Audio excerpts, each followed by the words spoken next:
అర్ధరాత్రి బాయి కడవై వండుకునే రోజులు మళ్ళా మోపోయినాయి. వెనుకటి రోజులు తెస్తాడు మళ్ళా అని చెప్పిండు ముందే రేవంత్ రెడ్డి. తెచ్చిండు మళ్ళా పాత రోజులు మళ్ళా తెచ్చిండు. అయినా రేవంత్ రెడ్డి గారిని అని కూడా తప్పు లేదు. ఎందుకంటే ఆయన పాపం ముందే చెప్పిండు, చాలా నిజాయితీగా చెప్పిండు రేవంత్ రెడ్డి. ఏం చెప్పిండు? ప్రజలు మోసపోవాలనే కోరుకుంటారు, ప్రజలు మోసగాళ్ళనే నమ్ముతారు.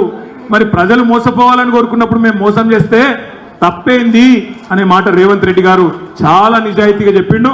కానీ మనమే తప్పు చేసినాం. ఏం తప్పు చేసినాం? ప్రజలకు మనమే చక్కగా చెప్పలే, మనం మంచి పనులు చేసి కూడా చెప్పుకోలే. దేశంలోనే అత్యధికంగా ప్రభుత్వ ఉద్యోగులకు జీతాలు ఇచ్చింది కేసీఆర్.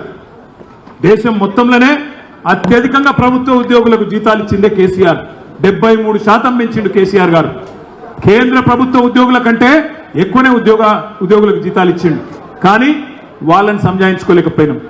భారతదేశంలోనే అత్యధిక ఉద్యోగాలు ఇచ్చిండు పిల్లలకు, కానీ ఆ పిల్లలను సంజాయించుకోలేదు, మన దిక్కు తిప్పుకోలేదు. రైతులకు కేసీఆర్ చేసినంత ఎవరు చేయలే.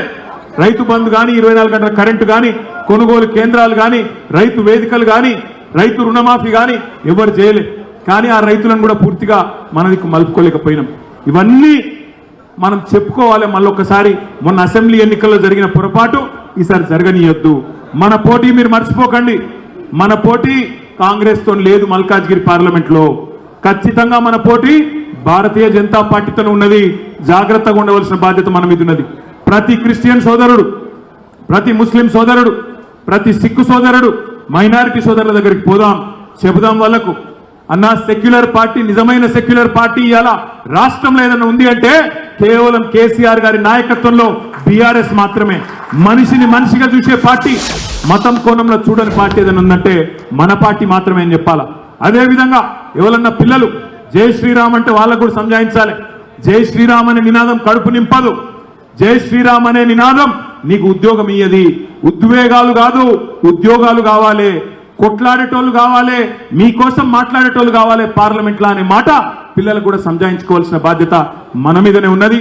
దయచేసి రాబోయే 40 రోజులు లక్ష్మారెడ్డి గారి గెలుపు కోసం మాత్రమే కాకుండా పార్టీ గెలుపు కోసం, మన ప్రభుత్వం పోయింది కరెక్టే, కానీ మనం ఇవాళ నిలబడ్డది ఇక్కడ ఒక రాగిడి లక్ష్మారెడ్డి గారు బీఫామ్ మీద ఆయన నిలబడతాడు.